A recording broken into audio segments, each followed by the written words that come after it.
Buenas tardes a todos. Bien, vamos a dar inicio a la clase para este día.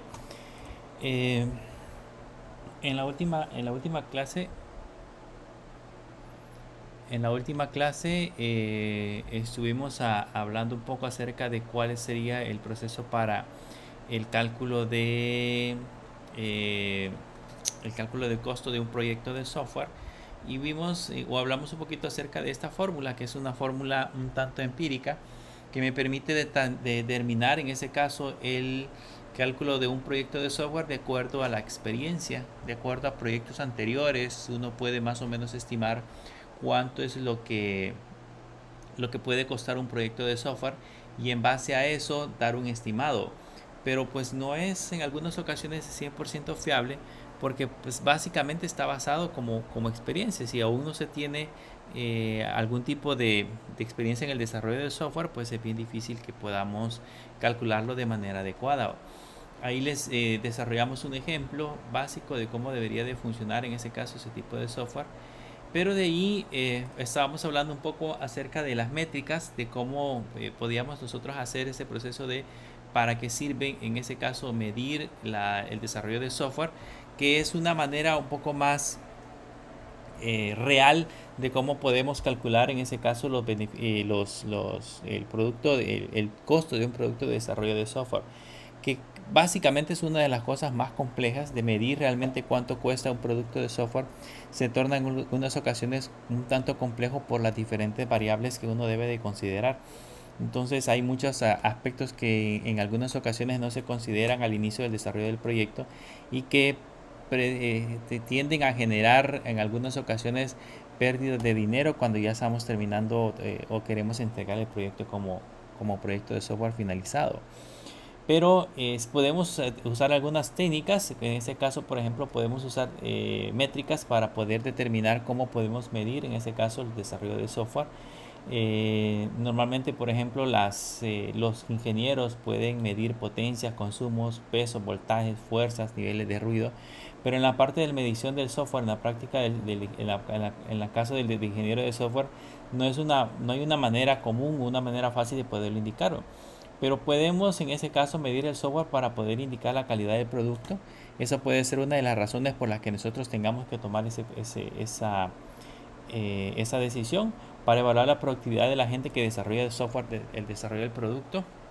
Esto se hizo muy famoso se hizo muy común en el tiempo de la pandemia, porque nosotros podíamos determinar en ese caso podíamos evaluar la calidad de un proyecto de software, en ese caso dependiendo de la productividad que tuviese un programador. Si un programador no íbamos a pasar o no, era bien difícil pasar pendiente de lo que él estaba desarrollando durante todo el día, pero sin embargo podíamos utilizar algunas métricas que pudiésemos desarrollar para poder determinar cuánto es el tamaño del producto de software.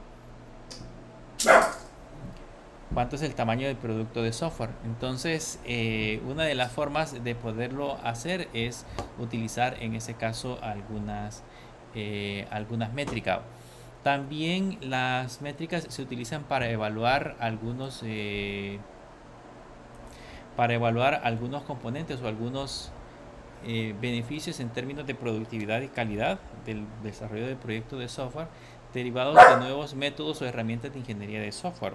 Acuérdense que para poder desarrollar aplicaciones es bueno implementar o es bueno tomar en cuenta las buenas prácticas de programación o algunas metodologías ya aprobadas, para establecer una línea base de estimación y para ayudar a justificar el uso de nuevas herramientas y funcionalidades. Nosotros podemos en ese caso hacer mediciones partiendo de tres componentes específicos. Podemos utilizar métricas de productividad que se centran básicamente en el rendimiento del proceso de ingeniería de software, o podemos utilizar métricas de calidad que proporcionan una indicación de cómo se ajusta el software a los requisitos explícitos o implícitos del cliente. Aquí en la productividad nos enfocamos directamente a cuánto código o qué tan rápido un programador es capaz de desarrollar una funcionalidad de una aplicación, medida por supuesto en cantidad de código, en cantidad de procesos que ha desarrollado. Mientras que la calidad tiene que ver más que todo con qué si esas funcionalidades que ha creado ese programador realmente se aplican o cumplen con los requerimientos que nosotros tenemos en el proceso de desarrollo. Si realmente los requisitos que el cliente solicitó, lo que el programador desarrolló, realmente satisfacen esas necesidades. Entonces ahí se trata en ese caso de medir la parte de la calidad. Y existen métricas que están orientadas a la técnica, que tienen que ver mucho con el proceso en el cual el software se desarrolla, dependiendo de qué tipo de habilidades nosotros tenemos para crear código más limpio o código más reutilizable, que está basado básicamente en las técnicas que nosotros utilizamos. Ahí se mide, por ejemplo, el grado de modularidad o el grado de complejidad lógica, que lo vamos a ver, es un tema que vamos a ver más adelante.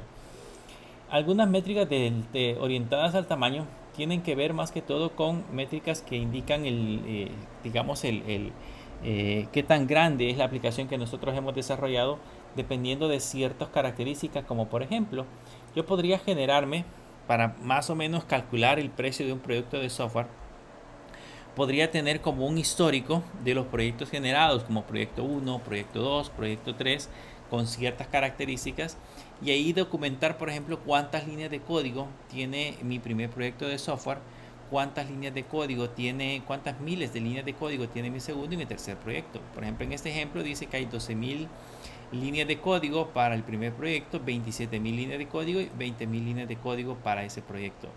También puedo calcular la parte del esfuerzo, que es la cantidad de personas que se requiere para de la cantidad de personas por mes para desarrollar la aplicación. Aquí me dice que hubieron 26 personas, 60 personas o 43 personas. Es una fórmula que se utiliza para calcular ese valor.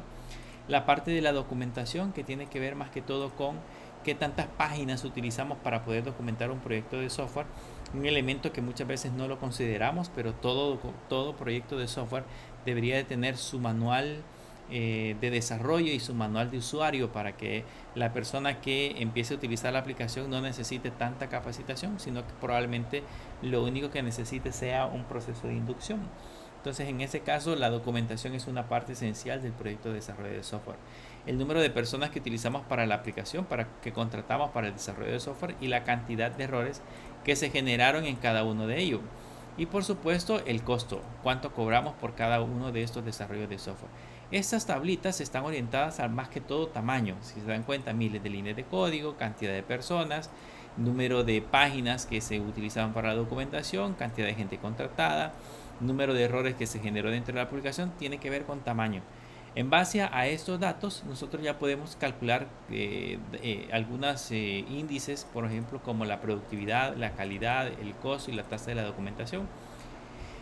En el caso de la productividad, nosotros podemos calcular la productividad dividiendo las miles de líneas de código, que son las que tenemos acá, entre el esfuerzo, que sería la cantidad de personas que por mes que nosotros requerimos para poder desarrollar el proyecto.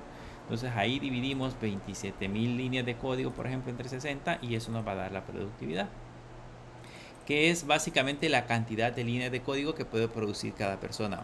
La otra es la calidad del producto. La calidad del producto se divide entre el número de errores que tenemos acá, dividido entre la cantidad de líneas de código. Ese es como un índice, como un porcentaje que me dice qué tan efectivo, qué tan bueno es el código que nosotros estamos desarrollando en comparación a los errores que se cometieron o los errores que se encontraron cuando ya el producto estaba puesto en producción. Y por último, el costo se divide, en ese caso, la cantidad del costo entre las miles de líneas de código, y la tasa de documentación, que es el número de páginas que nosotros hemos creado en la documentación entre las miles de líneas de código. Esto, acuérdense que puede ser relativo, depende mucho del lenguaje de programación que nosotros estemos utilizando, de las técnicas que utilicemos para el diseño de la aplicación. Así va a ser en ese caso el tamaño que vamos a encontrar en nuestro sistema, y por supuesto del tamaño del software que estemos trabajando. Existen otras métricas que están orientadas a la función como tal. Esas métricas de la función tienen que ver más que todo, o son métricas que están enfocadas o orientadas a la función del software como tal y el proceso por el cual se desarrolla. En lugar de calcular o evaluar líneas de código, estas se centran en la funcionalidad y la utilidad del software. O sea, ya no nos enfocamos en medir qué tan grande puede ser la aplicación, en cuántas líneas de código nosotros hemos desarrollado la aplicación, sino qué tan útil es esa aplicación con respecto al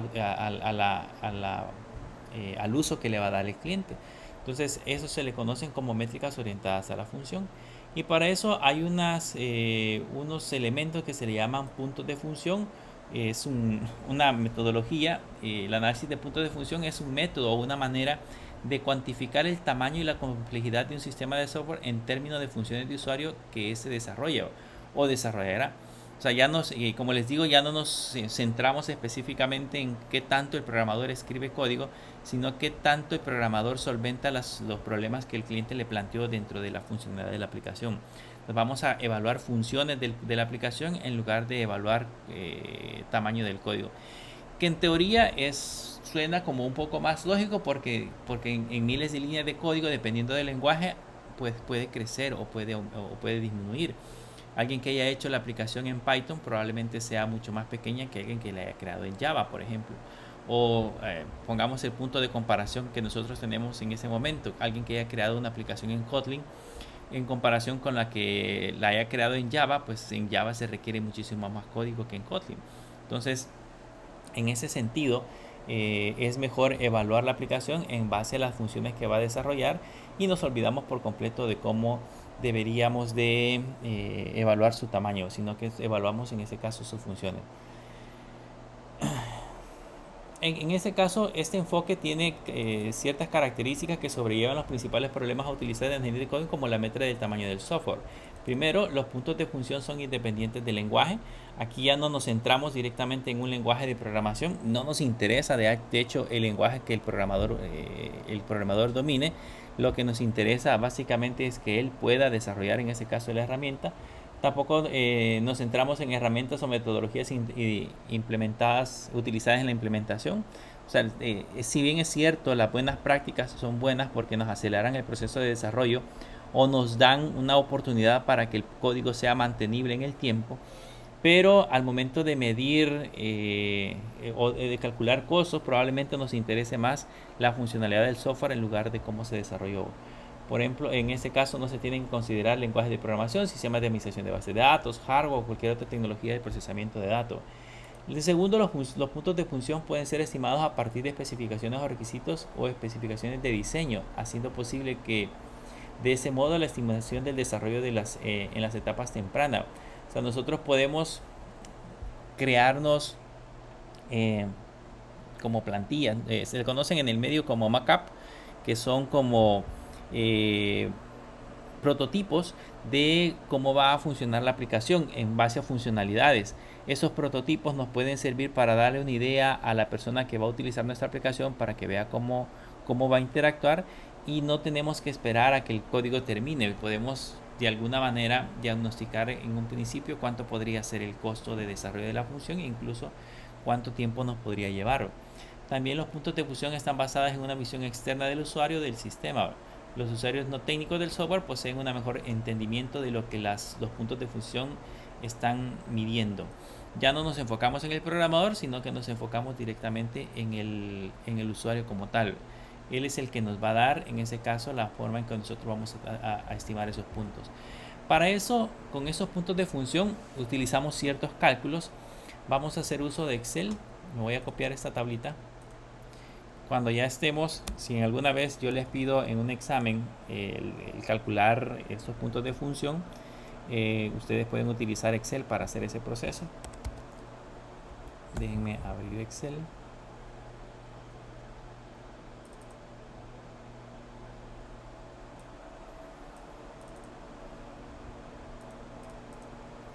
Entonces nos vamos a copiar esa tablita en esta parte de acá y la voy a copiar 2 veces porque ya les voy a mencionar cuál es la razón. Aquí, si se dan cuenta, esta tabla tiene, en esta parte de acá tiene algunos numeritos. Esos numeritos los vamos a dejar por el momento como tal. Aquí son 3, aquí es un 4, aquí es un 6, aquí es un 4, aquí es un 5, aquí es un 7. Aquí hay un estudio que hizo una persona en donde le dio cierta ponderación de acuerdo a los resultados que obtuvo del estudio sobre estos elementos, y así sacó un valor que le podría servir posiblemente para poder estimar algunos datos. Entonces acá vamos a tener estos elementos y ya ahora sí vamos a tener en blanco la tabla. Y aquí vamos a ir colocando algunos valores. Bien, lo que tenemos que evaluar acá es primero las entradas externas, las salidas externas, los archivos lógicos, las interfaces, los archivos de interfaz externos y las consultas externas. Si tomamos como base que vamos a evaluar un sistema, imagínense que vamos a crearnos un sistema y ya nos diseñamos todas las pantallas, nos hicimos todo el flujo de cómo va a funcionar el sistema y nos diseñamos un previo, ya tenemos como un previo prototipo de cómo debería de funcionar. Entonces vamos a evaluar aquí qué tan complejas son estos elementos. Las entradas externas se refieren a cómo nosotros alimentamos información a la aplicación. En ese caso, generalmente utilizamos formularios. Si evaluamos la aplicación que hicimos en el ciclo anterior, si se recuerdan, pues ahí utilizamos varios formularios para alimentar datos. Entre ellos estaba un formulario para alimentar información de usuarios, un formulario para alimentar información de libros y teníamos otros dos formularios para alimentar información de autores y categorías. Entonces, lo que tenemos que clasificar es la cantidad de formularios que va a tener nuestra aplicación y la complejidad que estos tienen. Si lo vemos de esa manera, imaginémonos, esto es para darle un estimado, imaginémonos que el formulario de alimentación de libros que teníamos en la aplicación del año pasado, del ciclo pasado, es clasificado como complejo porque teníamos que agregarle 3 imágenes y teníamos que poner un listado, un filtro de autores autores y categorías. Entonces le vamos a poner en este caso una complejidad 1. La de usuarios era más simple porque básicamente solo agregábamos información de usuarios. Entonces teníamos un solo formulario y es un solo formulario de complejidad promedio. Y los dos más simples, que era el de autores y categorías, eran simples formularios que agregaban creo que 2 campos. Entonces a ese son 2 formularios, le vamos a poner el valor de 2 a cada. Las salidas externas tienen que ver con los reportes. ¿Qué tantos reportes va a generar nuestra aplicación? En ese caso, por ejemplo, dentro de la aplicación que hicimos el año pasado, creo que solamente generamos 2 reportes como muestras. Teníamos un reporte de usuarios que simplemente era un listado y teníamos un reporte de libros que ese tenía unos cuantos filtros que lo hacían un poco más complejo. Entonces lo vamos a poner aquí un reporte de filtros y complejos ninguno. Los archivos lógicos internos tienen que ver con las bases de datos. ¿Cuáles son las bases de datos que nosotros o cuántas bases de datos nosotros estamos utilizando? Porque hay aplicaciones que no utilizan una, utilizan varias bases de datos. Entonces, ¿cuáles son las bases de datos que están utilizando en este caso nuestros sistemas? Y evaluar de esas bases de datos cuál es la complejidad que pueden tener esas bases de datos. La complejidad depende mucho de la cantidad de tablas que éstas contengan, de si además de eso tienen funciones o procedimientos, si además tienen algunos triggers que tengan configurados, si las bases de datos tienen índices y tienen, por ejemplo, relaciones o reglas de validación un poco más complejas. Entonces así es como las vamos a categorizar. Nuestra base de datos solamente tenía como 5 tablas más o menos. No habían ni triggers, no había ni funciones o procedimientos. Entonces la podemos categorizar como 1 y a las demás le ponemos 0 y 0. Luego los archivos de interfaz externos. Si nuestra aplicación tiene acceso a bases de datos externas. Suele suceder también que tal vez nos vamos a crear una aplicación y de esta aplicación nos dan acceso a una base de datos que no está dentro de nuestro mismo ecosistema, sino que está en un servidor externo, por ejemplo, y vamos a tener que accesar a ella. Por el momento, digamos que nosotros no teníamos ninguno de ese tipo. Y las consultas externas son consultas a APIs. Si yo tengo que consultar, por ejemplo, por alguna razón tengo que guardar la ubicación de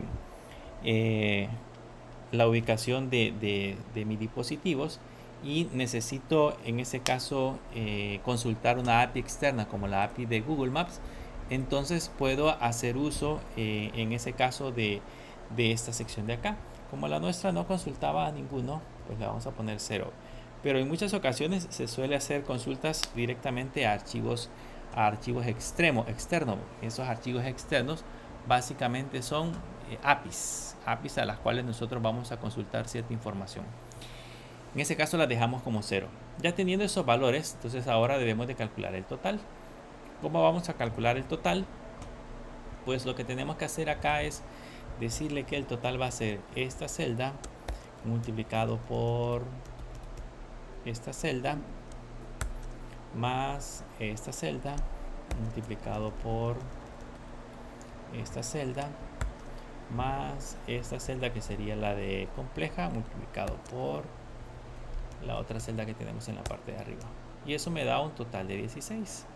Ahora esos valores, esa misma fórmula, aplicamos al resto de columnas y ahí tenemos 0, 0, 7, 9 y 16, y lo que hacemos al final de acá es realizar una suma y ahí tenemos un total de 32. Entonces ese 32 para nosotros ese representa el FC, que es el total de puntos de función sin ajustar.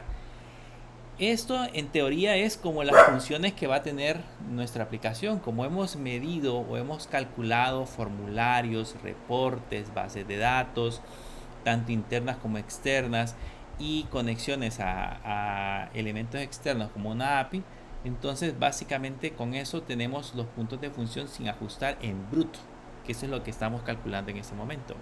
Si regresamos al documento, van a notar que más abajo vamos a calcular ahora la complejidad del proceso. Entonces me voy a copiar de nuevo esta tabla y la vamos a pegar aquí abajo. Y acá pues en estas celdas ahí le vamos a ir colocando un valor. El valor que le vamos a colocar es de acuerdo al listado que tenemos en la parte inferior. Voy a quitar estos elementos de acá. Aquí ya los dejamos a 0. Y vean que cada uno de estos elementos, comunicación de datos, funciones distribuidas, desempeño, esfuerzo de configuración, lo vamos a catalogar en estos 3 elementos. Le vamos a colocar 0 si está presente o no, 1 si tiene influencia insignificante, 3 si tiene influencia promedio, y 4 si tiene una influencia significativa. Entonces vamos a empezar ahorita a leer cada uno de ellos. Acuérdense que es del 0 al 4.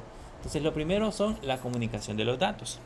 Cuando estábamos trabajando con nuestra aplicación, que nos creamos un sistema de control de libros, el famoso la Bookstore. Entonces la comunicación entre mi aplicación y la base de datos sí era extremadamente significativa. Significaba que o tenía una influencia realmente significativa, porque si en el caso la base de datos se caía, o el servidor de base de datos se caía, pues nuestra aplicación dejaba de funcionar. Sí, existen algunos sistemas que, por ejemplo, guardan cierta información en caché. Cuando, por ejemplo, no logran conectarse a la base de datos, ellos internamente almacenan un caché interno, y ese caché interno posteriormente lo pueden mandar a la base de datos cuando esta ya se conecta, cuando ya hay disponibilidad. Pero nuestra aplicación no generaba cacheo, o sea que si nuestra aplicación, la base de datos, estaba fuera de línea, no funcionaba. Así que ahí deberíamos de llevar un valor de 4. Luego las funciones distribuidas. En este caso sí, nuestra aplicación tenía ciertas funciones que estaban distribuidas en diferentes elementos. Realmente era muy pequeña, así que le vamos a poner 0. El desempeño, si medimos que el desempeño de nuestra aplicación, nos referimos a qué tan rápida y eficiente puede ser, o qué tan rápida puede funcionar. En nuestro caso es importante saber que nuestra aplicación, si la iban a utilizar muchísimas personas, pues sí era importante que responda rápido. De hecho, todas las aplicaciones deberían de ser así. Entonces le vamos a poner un 3. El esfuerzo para la configuración, qué tan complicado es configurar nuestra aplicación al momento de que se coloca en línea. Pues realmente, si se recuerdan, ni siquiera colocamos un apartado de configuración. Realmente era bien simple, solamente la instalábamos y empezaba a funcionar. La tasa de transacciones, que es la cantidad de transacciones que puede ejecutar nuestra aplicación, qué tan significativa es. Si nuestra aplicación fuese grande y tuviese una tasa de transacción exagerada, pues tendríamos que ponerle un 4. Pero en teoría la generamos como un listado de libros, así que le vamos a poner un 2. Datos de entrada en línea. Si en este caso nosotros colocamos la aplicación en línea, qué tanta información va a recibir de los usuarios en línea. Recuerden que es una aplicación web, por lo tanto sí es significativo. la eficiencia del usuario, qué tan capacitado necesitamos a un usuario para que pueda utilizar nuestra aplicación. Realmente no. De hecho, la creamos para que un usuario con conocimientos no tan amplios en informática pueda utilizar nuestra aplicación. Actualización en línea. Si nuestra aplicación recibe actualización y ya después de haberla instalado, qué tan importante es que se le vayan instalando actualizaciones. Realmente en la nuestra pues no le hemos hecho actualizaciones y probablemente tengamos nada más como un valor de 2 no tan significante. Complejidad de los procesos tampoco no era tan compleja, así que le vamos a poner de hecho un 1. Reusabilidad del software, qué tan reusable es nuestra aplicación. Eso creería yo que sí, porque nuestra aplicación cuando ya la habíamos instalado podía ser reutilizada las veces que nosotros quisiéramos y es fácil de poderlo instalar, así que le vamos a dar un 4. Facilidad de instalación, sí es fácil en ese caso instalarla, así que le vamos a poner un 3. Facilidad de operación, qué tan fácil es utilizarla, pues como les mencionaba era fácil utilizarla, así que le vamos a poner un 2. Si puede estar instalada en múltiples lugares, en ese caso si puede ser accesible desde múltiples lugares, en teoría sí, ¿verdad? Porque pues es una aplicación en línea, así que le vamos a poner un 4. Y facilidad de cambios, qué tan fácil es hacerle un cambio a la aplicación. Eso depende mucho de las buenas prácticas de programación que nosotros hayamos implementado. Si hemos puesto malas prácticas de programación, probablemente el hacer una actualización sea un poquito más difícil. Así que en nuestro caso, ¿se acuerdan que le creamos un MVC, un modelo vista controlador? Así que si alguien entiende cómo funciona ese modelo, creería yo que se le sería más fácil poder implementar. Así que le vamos a poner un 4. Con eso ya tenemos el total de grado de influencia. Lo que tenemos que hacer ahora con esta tabla, ya que le hemos calculado, recuerden que este es un análisis previo, ya que lo hemos calculado, tenemos que sumarlos. Entonces nos sumamos esta columna más esta otra columna y ahí le damos enter y ahí nos dice que el total de grado de influencia o el PC tiene un valor de 35. Eso es un cálculo que nosotros hacemos. Acuérdense que este es un análisis que nosotros vamos a tomar lógicamente ya en la práctica un poco más en serio, no tan a la ligera como lo hemos estado haciendo ahora. Es nada más para tener un ejemplo. Ya al momento de realizar el cálculo, pues nosotros tendríamos que analizar muy bien cómo nosotros vamos a colocar esos valores. Después de que hemos hecho esos cálculos, ya nos podemos calcular el PCA. Según esto, el PCA es igual a, que es el ajuste que le podemos hacer, es igual a multiplicar 0.65 más 0.1 multiplicado por los PC. Entonces vamos a poner eso, vamos a poner una fórmula 0.65 más, abrimos paréntesis, era 0.01 multiplicado por los PC, que es en este caso este valor que encontramos acá, y ahí le damos enter. Bueno, curiosamente aquí nos dio exactamente el valor de 1. Luego vamos a calcular los FP, que serían la medida de los puntos de función. Le vamos a poner FP.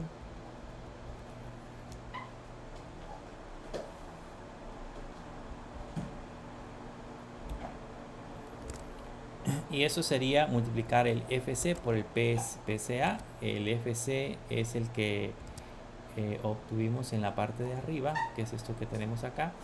Entonces le vamos a poner igual, multiplicamos los FC según la fórmula por el PCA, que sería por este número que tenemos aquí. Y eso nos va a dar un total de 32. Con eso ya tendríamos calculado esos dos valores que nos van a servir posteriormente para realizar los cálculos que necesitamos. Con eso, esos son los cálculos de los puntos de función. Estos puntos de función que hasta ahorita nos hemos calculado en esta parte de acá, sirve más adelante para aplicárselo a un modelo que se le conoce como COCOMO, que es un Construct Custom Model. Un modelo de construcción es un modelo para construir costos o para calcular costos, si lo queremos ver de esa manera. Lo que hace esto es, en ese caso, clasificar nuestros proyectos en tres tipos Están los proyectos orgánicos, los semiacoplados y los empotrados. Los proyectos orgánicos son aquellos en donde relativamente se categorizan como sencillos, menores, fíjense bien, de 50.000 líneas de código, en los cuales se tiene una experiencia de proyectos similares y se encuentra en entornos estables. Esos son proyectos básicamente simples o sencillos. De ahí están los proyectos semiacoplados, que son proyectos intermedios en complejidad y tamaño, son menores de 300.000 líneas de código y lógicamente mayores que 50.000, donde la experiencia en este tipo de proyectos es variable y las decisiones son intermedias. Entonces clasificamos ese proyecto como semiacoplado. Y luego clasificamos también el proyecto como empotrado, en donde los proyectos son un poco más complejos, en los que apenas se tiene experiencia y se engloban en un entorno de gran innovación técnica. Además se trabaja con unos requisitos muy restrictivos y de gran volatilidad. Estos ya son proyectos sumamente complejos con más de 300.000 líneas de código, en donde probablemente algunas veces el equipo no tiene mucha experiencia en el desarrollo y se van a lanzar a crear ese tipo de proyecto. Además de eso, existe un modelo básico, existen diferentes tipos de modelos que define COCOMO. Está el modelo básico, que se basa exclusivamente en el tamaño expresado en línea de código. Está el intermedio, que además del tamaño del programa incluye un conjunto de medidas subjetivas llamadas conductores de costos, que también es otra clasificación. Y está el modelo avanzado, que incluye todo el modelo intermedio y además del impacto que cada conductor de costo en las distintas fases de desarrollo del software.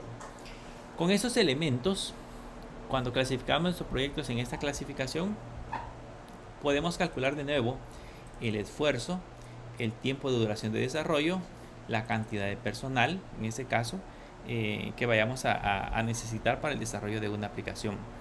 Cuando hablamos de esfuerzo, hay una fórmula, dice que es multiplicar A por las miles de líneas de código elevados a un valor E, multiplicado por el FAE, que es en este caso el valor que nosotros ya calculamos, que tenemos que calcular posteriormente. Y eso nos va a dar las personas que necesitamos por mes para poder desarrollar una aplicación. También podemos calcular el tiempo de duración de desarrollo, que es una letra C multiplicado por el esfuerzo elevado a la D, que tampoco sabemos qué es, y eso nos va a dar la cantidad de meses. Y por último, dividimos el esfuerzo entre el tiempo y nos va a dar como resultado la cantidad de personas que vayamos a contratar. La pregunta es, ¿de dónde sale este A? Porque ya tenemos las miles de líneas de código. ¿De dónde sale este A? ¿De dónde sale este E? ¿Y de dónde sale este FAE? Incluso este valor de C y este valor de D. Esos valores nos vamos a encontrar más abajo. Aquí se encuentran estos valores. Ya los vamos a utilizar más adelante. Vamos a ver un ejemplo de cómo podemos calcularnos nuestras líneas de nuestros costos en base a esta información. Con este método, lo que pretendemos determinar es el costo final de un proyecto de software. Ya no utilizando la experiencia, ya no utilizando fórmulas en las que nosotros tenemos que evaluar proyectos previos que hayamos desarrollado, ya no evaluando otras cosas, sino que haciéndolo de acuerdo a las funcionalidades y la forma en que el proyecto trabaja. En este caso, lo primero que tenemos que calcular, lo primero que tenemos que encontrar para poder calcular un proyecto de software es la cantidad de variables de líneas, de miles de líneas de código que puede tener un proyecto. En ese caso, la cantidad de líneas de código se calculan de acuerdo a esta tabla. En esta tabla ya hay unos lenguajes de programación preestablecidos. Por ejemplo, tal vez alguno ha escuchado el lenguaje ensamblador, que es un lenguaje de bajo nivel, que el cálculo más o menos anda por 320 líneas de código para desarrollar una funcionalidad. El lenguaje C, que es un lenguaje un poco más de alto de nivel un poco más alto, que se utilizan alrededor de 150 líneas de código para desarrollar funcionalidades. Está COBOL, Pascal, lenguaje Prolog o Lisp, C++, Visual Basic y SQL. Esto determina más que todo la cantidad de líneas de código que vayamos a utilizar. Nosotros elaboramos la aplicación en el lenguaje de programación. En el ciclo pasado lo elaboramos en PHP, que PHP, digamos que no la sintaxis, sino que como que la cantidad de líneas de código que se vuelven un tanto más simple al estilo Visual Basic. Así que podemos tomar como referencia que nuestra aplicación fue desarrollada en Visual Basic, ¿okay? Que es bastante similar. Si ya tomáramos, por ejemplo, Java, probablemente nos serviría más tomar como referencia C++, porque C++ es un lenguaje orientado a objetos y tiene casi la misma estructura con la que trabaja Java. Entonces tomaríamos el valor de 64. Pero en nuestro caso vamos a tomar como parámetro el valor de 32. Con este valor de 32 ya podemos calcular las miles de líneas de código. Entonces, vamos a poner aquí miles de líneas de código. ¿A qué va a ser igual? Dice que va a ser igual. Aquí aparece la fórmula, el PF, que es el valor que tomamos de acá, multiplicado por las líneas de código dividido entre 1000. Entonces, como nosotros tomamos 32, el PF sería 32 multiplicado por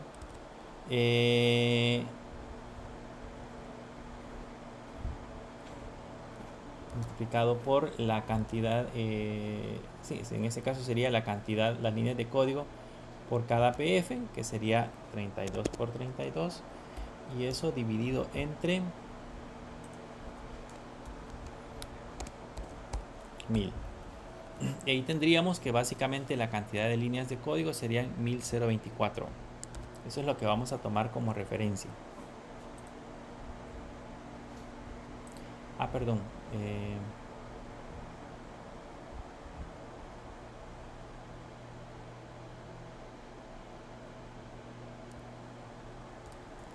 Este valor creo que lo teníamos en la parte de arriba.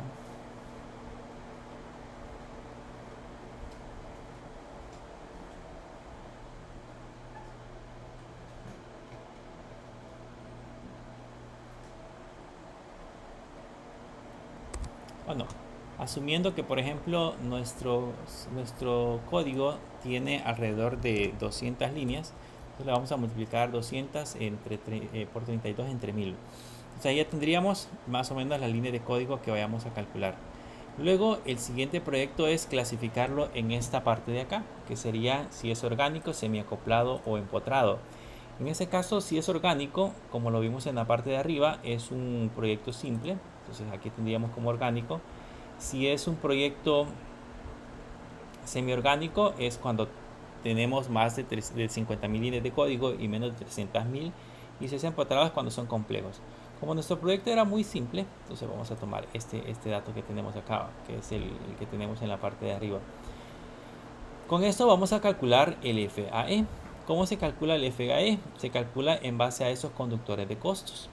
Estos conductores de costos es también una tabla. Lástima que esta no se puede copiar porque es una imagen, pero básicamente también es una tabla en donde nosotros calculamos aspectos como la fiabilidad requerida del software, tamaño de la base de datos, complejidad del producto, restricciones del tiempo de ejecución, restricciones de almacenamiento principal, volatilidad de la máquina virtual, tiempo de respuesta del ordenador,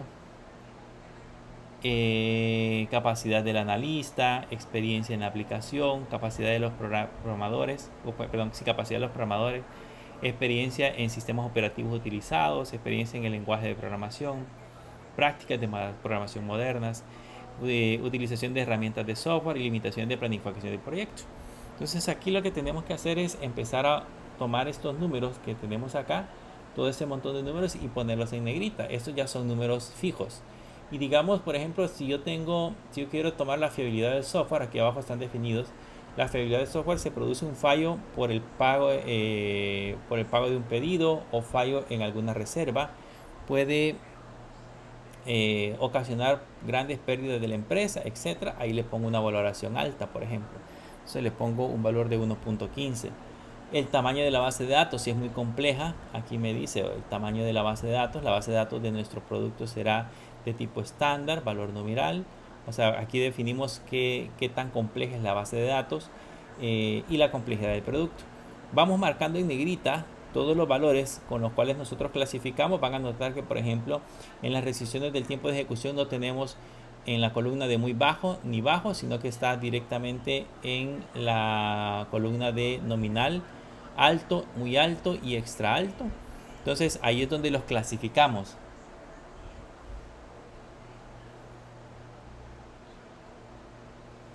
ahí es donde los clasificamos. Entonces colocamos en negrita y el siguiente paso es empezarlos a multiplicar.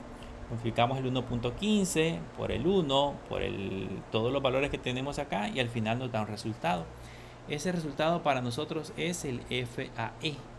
Ese FAE es el que nos va a servir posteriormente para poder hacer la parte del cálculo. Como no tenemos la tabla, vamos a asumir que nuestro producto de software tiene este número. Entonces voy a poner aquí en mi documento FAE va a ser igual a 0.5350, 0.5350, 8480. Ese va a ser nuestro FAE con el cual vamos a trabajar.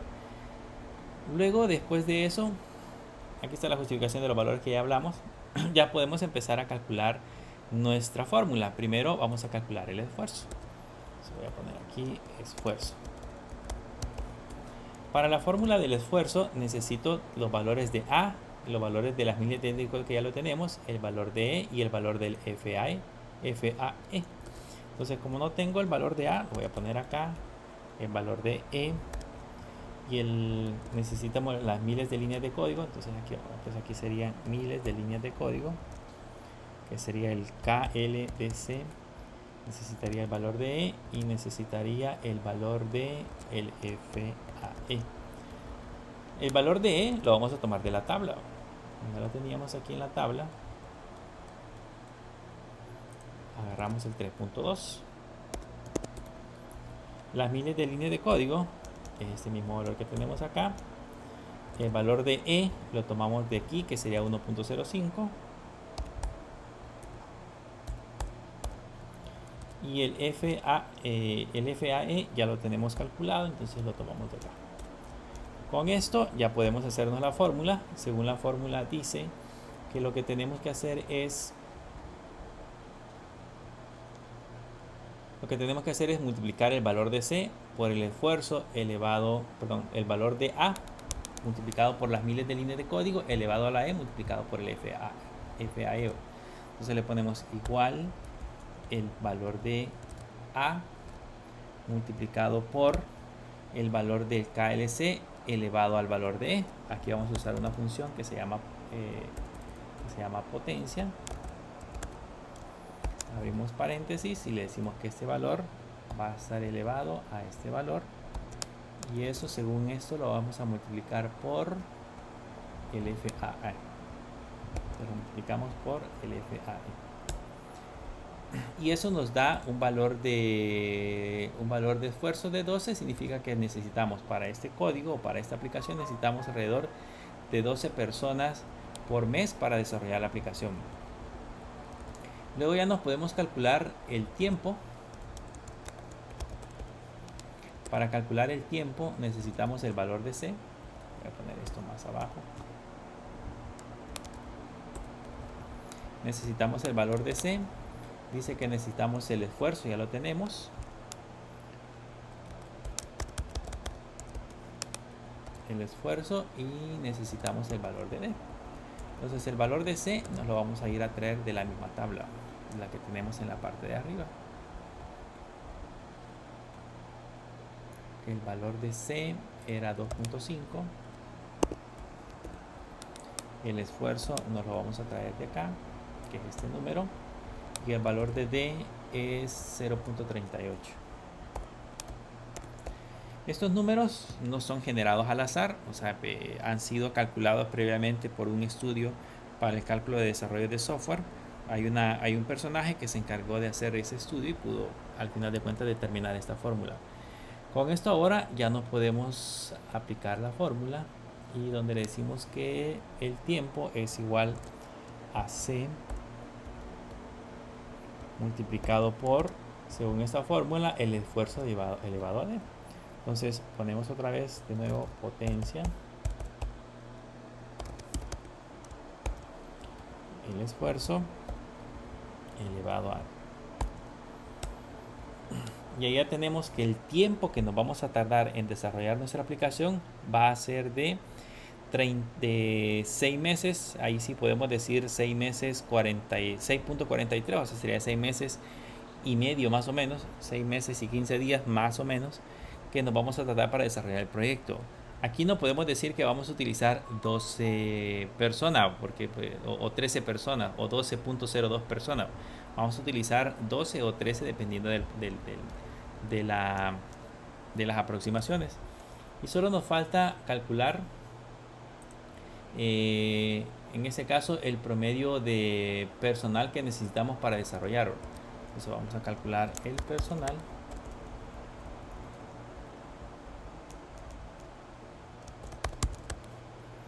Para calcular el personal dice que esto lo que tenemos que hacer es dividir según esto el esfuerzo entre el tiempo. Entonces le ponemos que esto va a ser igual al esfuerzo que tenemos aquí dividido entre el tiempo que tenemos acá. Y ahí según eso dice que debemos de contratar 1.86 personas para trabajar con este proyecto. Ya en resumidas cuentas, si logramos traducir esto, decimos de que vamos a utilizar 1.86 personas para sacar el proyecto en 6 meses, 15 días más o menos. Entonces ese es el costo del proyecto que vamos a desarrollar. Ahora, no vamos a contratar 1.6, vamos a contratar 2 personas. Ya aproximado deberían de ser 2 personas. Con estos datos nosotros ya podemos hacer un cálculo previo. Más o menos podemos darnos una idea de cuánto nos costaría el desarrollar este proyecto. ¿Cómo podemos hacer? ¿Cuánto más o menos gana un programador? Vamos a poner sueldo de programador. Digamos que una persona que sale al mercado sin experiencia, que es su primer trabajo, probablemente su sueldo ande entre unos 500, 600 dólares aquí en El Salvador. Entonces imagínense de que vamos a sacar a una persona que por el momento no tiene ninguna experiencia y lo vamos a lanzar a que empiece a programar. Entonces nos va a costar alrededor de 600 dólares. ¿Cuántos programadores necesitamos contratar? Necesitamos contratar 2. ¿Por cuánto tiempo? Eso sería programadores. Según el análisis, necesitamos contratar 2 programadores por mes para poder desarrollar el proyecto. ¿Y cuántos meses nos vamos a tardar? Que sería el tiempo. El tiempo que nos vamos a tardar son 6 meses. Entonces ya con esto podemos calcular el costo. Esto serían dólares. Por lo tanto a eso le podemos poner el formato de dólar. Y ahora sí, ya podemos calcular los 600 multiplicado por las 2 personas que vamos a contratar, multiplicado por los 6 meses. Ese proyecto nos puede costar alrededor de 7.200 dólares solo en sueldos. Ahí no hemos considerado otros gastos adicionales como el alquiler de local, luz, eléctrica. Bueno, si van a trabajar en línea no necesitamos alquiler de local, pero si vamos a tener que contratar internet para los programadores, el gasto de la luz eléctrica. Debemos de considerar también si vamos a alquilar servidores en línea para hacer las pruebas, el costo de servidores, gastos administrativos. Generalmente si es una empresa pues hay que registrarla en Hacienda, hay que pagar impuestos y todo eso. En síntesis, digamos que el costo del proyecto puede ser alrededor de unos 8.000 o 9.000 dólares para poderlo crear.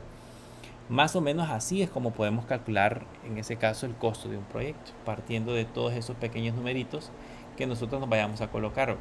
Lógicamente estos numeritos que nosotros hemos colocado acá por el momento no tienen un análisis tan profundo. O sea, nosotros tenemos que desarrollar en alguna medida la aplicación, hacer algún estudio un poco más profundo y empezar a colocar esos valores un poco más reales. Pero sí, los proyectos de software al final de cuentas son caros, no son baratos. Las personas muchas veces creen que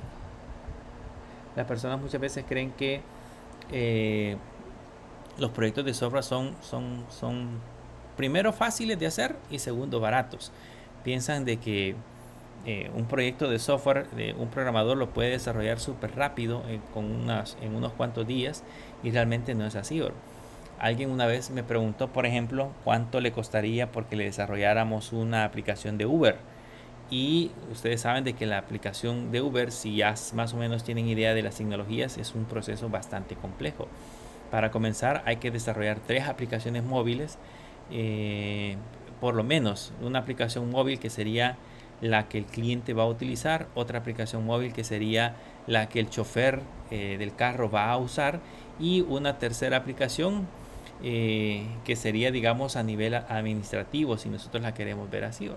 Entonces, esos 3 tipos de aplicaciones normalmente se tienen que involucrar para que, digamos, todo funcione de manera adecuada. Adicional a eso, la carga de los servidores, las bases de datos, tecnologías que se deben de incorporar para que eso no se sature demasiado. O sea, cuando el cliente está viendo en tiempo real hacia dónde va el vehículo o dónde viene el vehículo, todo eso, todo eso lo que incluye son tecnologías de transferencia de datos en tiempo real, y por supuesto escritura de información en las bases de datos muy precisa.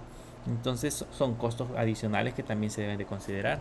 Eso es por el caso de la aplicación de Uber, pero por ejemplo una aplicación de pedidos en los restaurantes ya incluye procesos todavía más complejos, porque digamos el restaurante debe de tener una aplicación web que le permita manipular los datos de su restaurante, poner promociones, agregar nuevos productos, quitar productos.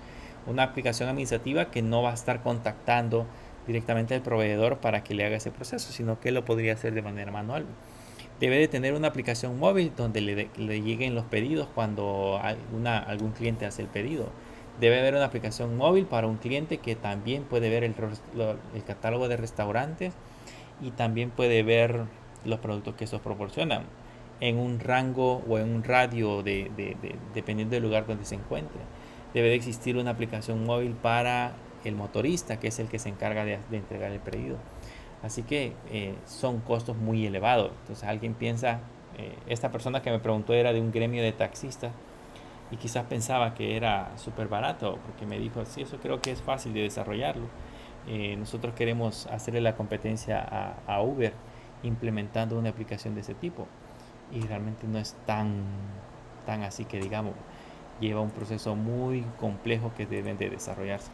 Entonces, si alguna vez les he contado que uno de las aplicaciones de pedidos ya, una vez en una conferencia habló que para que ellos puedan mantener el servicio funcionando necesitan alrededor de 3.000 servidores en línea funcionando en las horas pico.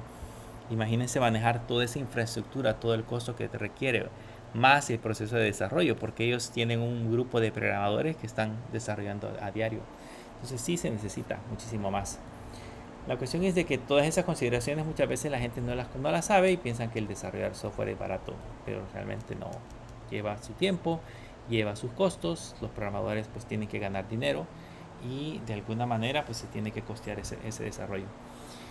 En el caso, esto es lo que nosotros tenemos acá, digamos el tiempo son 3 meses, pero imagínense que, 6 meses, perdón, pero imagínense que el cliente dice, mire, a mí me urge la aplicación, yo necesito empezar a implementar desde ya, por alguna razón necesito empezar a utilizar nuestra aplicación desde este momento.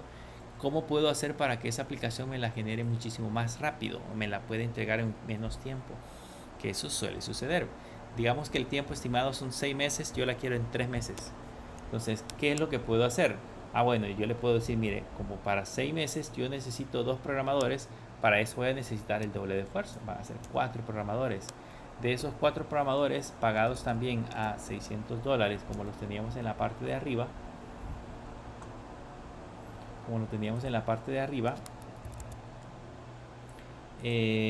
ahora los costos probablemente se van a incrementar un poquito más. Es muy probable que ahora yo necesite, digamos, aumentar el precio.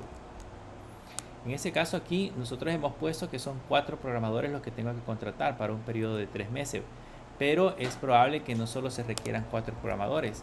Por digamos, la complejidad del proyecto necesita agregar más personal. Entonces probablemente yo necesite contratar no 4, sino que necesite contratar 5 o 6 programadores más, y entonces el costo del desarrollo del producto crece un poquito más. Entonces eso es lo que debemos de hacer. Básicamente esa es una manera de calcular costos de productos. Pero lógicamente esto lo hacemos cuando, por ejemplo, a quien le vamos a costear nosotros son empresas un poquito más grandes o empresas un poquito más complejas. Si vamos a costear para empresas un poquito más pequeñas, pues podemos utilizar un poco más la experiencia porque no nos van a pagar esa cantidad de dinero. Imagínense que vamos a desarrollar un sistema de recursos humanos para cálculos de costos de planillas y cuestiones como esas, y el desarrollo del producto le termine costando unos 10,000, 15,000 dólares, probablemente no lo vaya a pagar, porque existen soluciones en el mercado que son muchísimo más baratas y que probablemente le puedan solventar el problema. Entonces, nosotros podemos utilizar un poco más la parte de la experiencia y decirle que le podemos probablemente costear el producto a un precio más bajo. Lógicamente que pues probablemente lleve más tiempo o algunas consideraciones extras como la calidad del producto, lógicamente ya no va a ser el mismo, entre otras cosas, porque pues tampoco podemos perder, sino que de alguna manera tenemos que ganar un poquito más de dinero sobre eso. Eso es lo que tenía que mencionarles acerca del proceso de costeo. Pueden repasar esa tabla creando ejercicios, digamos, con otras aplicaciones que ustedes hayan hecho, agregando un análisis previo tal cual lo hemos hecho ahorita, y en base a eso poder costear algún tipo de aplicación para ver realmente cuánto es el costo final que le necesitan aplicar a un programa. Pero eso pues ya es un costo que ustedes tendrían que hacer por su cuenta para seguir practicando. Por lo general, cuando vayamos a trabajar a las empresas ya hay un departamento que se encarga de hacer eso. Nosotros generalmente vamos a programar, pero si alguna vez nos toca estar en ese proceso de planificación de proyectos y costeo de proyectos, esta sería una de las fórmulas que podríamos utilizar. Bien, eh, el día miércoles, perdón, vamos a empezar a trabajar ya con el desarrollo de la API REST. Quiero explicarles algunos conceptos interesantes que tenemos que aprender acerca de qué es una API, y vamos a empezar ya a crear código. Recuérdense que el objetivo de la materia es crearnos una API que nos sirva como insumo para la materia de móviles 2. Entonces nos vamos a crear la API y yo después les voy a dar algunas formas en las cuales podemos subirla a la nube para que ustedes la puedan utilizar en la aplicación móvil. La idea de la aplicación móvil es que ustedes más adelante puedan implementar algo similar a eso. Entonces tienen que saber las dos cosas. Tienen que saber cómo crear la API, que es lo que vamos a aprender en esa materia, y tienen que saber después del otro lado cómo consumirla desde una aplicación móvil.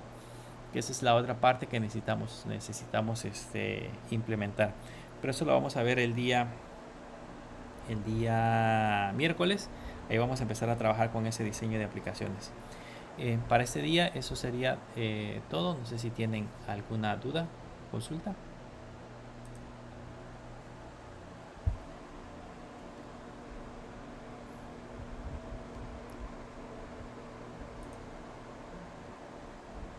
Ok, bueno, pues entonces eso sería todo.